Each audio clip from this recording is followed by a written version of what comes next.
দেখেন ভাই, আমি তখন শিশু মানুষ ছিলাম, ওই রকম কোনো দলের ভূমিকাকে বিশ্লেষণ করার মতো আমার সেই মেধা, যোগ্যতা, জ্ঞান বাস্তবে ছিল না। কিন্তু পরবর্তী পর্যায়ে এ লোকদের সাথেই তো আমরা কাজ করেছি।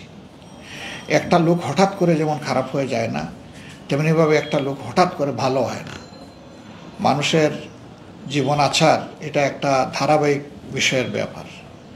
তা আমরা যাদের সাথে চলেছি তাদেরকে শতগুণে আমাদের চাইতে শ্রেষ্ঠ দেখেছি। তাদের মধ্যে কোনো ধরনের আমরা মানুষের অকল্যাণ করবেন কাজ করা তো দূরের কথা, কোনো কুচিন্তাই আমরা তাদের মধ্যে দেখিনি। এটা সবাই স্বীকার করতে বাধ্য হয়েছে। কারণ এই মুরব্বীদের দুইজন তো সরকারের 3টা মিনিস্ট্রি সার্ভ করেছিল। কল্পিত অনেক অভিযোগ তাদের বিরুদ্ধে আনা হয়েছে, কিন্তু তাদের বিরুদ্ধে অপকর্ম বা দুর্নীতির অথবা স্বজনপ্রীতির একটা অভিযোগও কেউ উত্থাপন করতে পারেনি। কোরআন তাদেরকে এইভাবেই, আল্লাহর কোরআন এবং রাসূল করিম সাল্লাল্লাহু আলাইহি সাল্লামের সুন্নাহ তাদেরকে গড়ে তুলেছিল।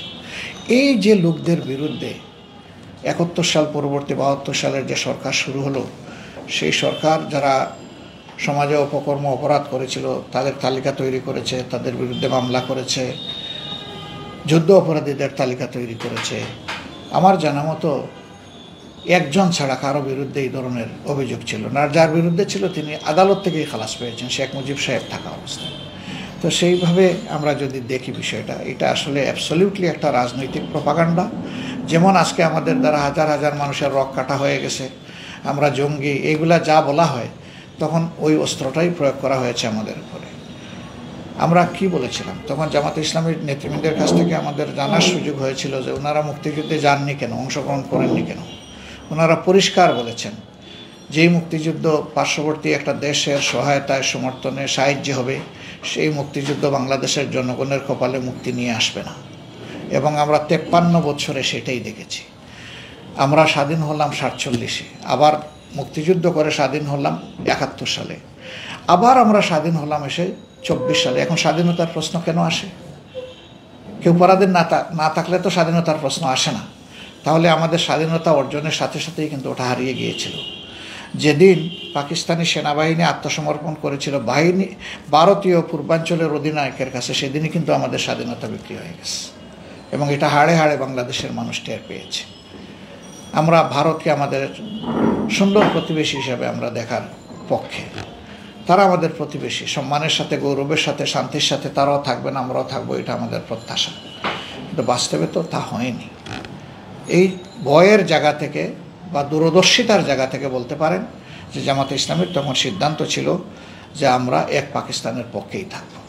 এটা থাকতে পারে, এটা কোনো অপরাধের ব্যাপার না। এরকম এক হিন্দুস্তানের পক্ষেও অনেক লোক ছিলেন, কিন্তু ভারত বাদ হওয়ার পরে শুধু এই কারণে কি তাদেরকে হত্যা করা হয়েছে বা কোনো বিচার হয়েছে? হয়নি। হ্যাঁ, তারা যদি কোনো অপরাধ করে থাকেন তা বিচার হবে।